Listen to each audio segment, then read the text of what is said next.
There's a new gold rush happening right now in the Sierra foothills. The price of the precious metal is now close to $2,000 an ounce. Now a mining company wants to reopen a historic Grass Valley gold mine. Thanks for being with us tonight. I'm Nikki Lorenzo. And I'm Eric Harriman. Tonight in a Fox 40 News special report, Dennis Shanahan takes a deep dive into the history of that mine and the new effort to put it back in business.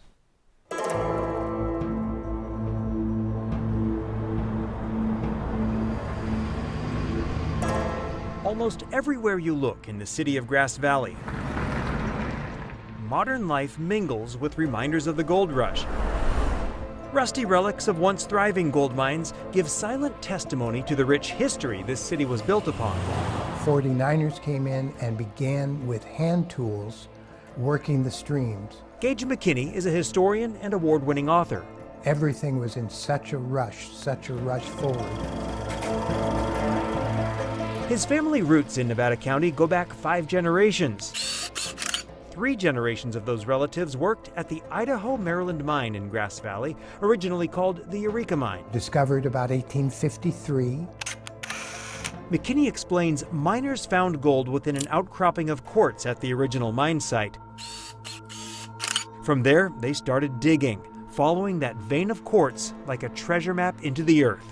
Down for 30 feet originally, 100 feet eventually, and it made men rich. McKinney wrote a book about one of those men. And his name was Errol McBoyle. He grew up in Oakland, and he just fell in love with this place. McBoyle, a well-educated mining engineer, purchased the Idaho Maryland mine during a time when it was struggling in the 1920s. He dramatically turned its fortunes around.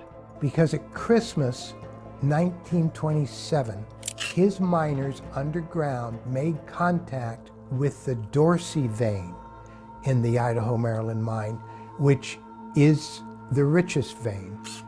Under Errol McBoyle's ownership, the mine had some of its most profitable years. And as a result, so did Nevada County. There was a tremendous boom, and what people said about this county in the 1930s, there was no depression here. Production at the Idaho Maryland mine peaked around 1940 and 41. It was the richest gold mine in California and the second highest producing gold mine in the country. Well, then World War II came along and America had to shift its economy.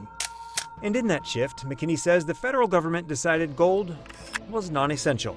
They really wanted the gold miners to go back to copper mining. That's what America needed. As the war ended, the price of gold was fixed at $35 an ounce. Inflation was on the rise, the mine had fallen into disrepair, and it was simply no longer a profitable venture.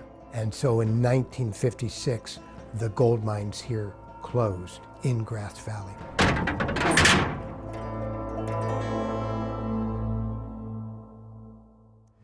In its nearly 100 years of operation, the Idaho Maryland mine produced 2.4 million ounces of gold. That is 75 tons of high-grade gold, and some people believe there is more than that still down there.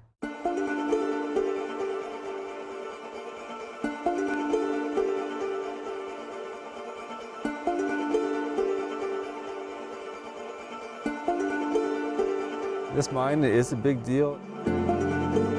Ben Mossman is one of those believers. There's very few deposits like this in the world. He's the chief executive officer of Rise Gold, a company that bought the mine in 2017. They did some exploratory drilling and hit what the old-time miners would call pay dirt, high-grade gold embedded in the quartz. With our very first hole, we hit very good values. So it has a lot of potential. A lot of work still needs to be done to prove up that potential. A large concrete silo is the only structure still standing from the days when the mine was active. The shaft is sealed and covered by a steel plate. To reopen it and send workers underground, Rise Gold needs approval from the Nevada County Board of Supervisors. A final decision could come by the end of this year. In the meantime, the company was able to send a camera deep down the mine shaft. Having this shaft that's still in good condition is a major part of why you can reopen the mine. The rectangular passageway goes underground more than a half mile into the earth. These would be from World War II era. At Rise Gold's Grass Valley office, Mossman showed us maps acquired from the mine's previous owners, revealing nearly 100 miles of tunnel. As you can see, they've driven this tunnel along the veins, and the red hatching is where they have quartz veining. From the information on the old maps, the company was able to create 3D computer models. Still, reopening this mine is a tall order. Groundwater has crept in over the years, and it now fills most of the mine. Rise Gold would have to build a water treatment plant, pump all the water out, purify it, and release it into a nearby creek. Mossman says that whole process would take about a year. And it's one of many measures the company would have to undertake to make the mine compliant with the California Environmental Quality Act. Surveys commissioned by Rise Gold show strong community support for reopening, but the project also has many opponents who say mining is our past, not our future.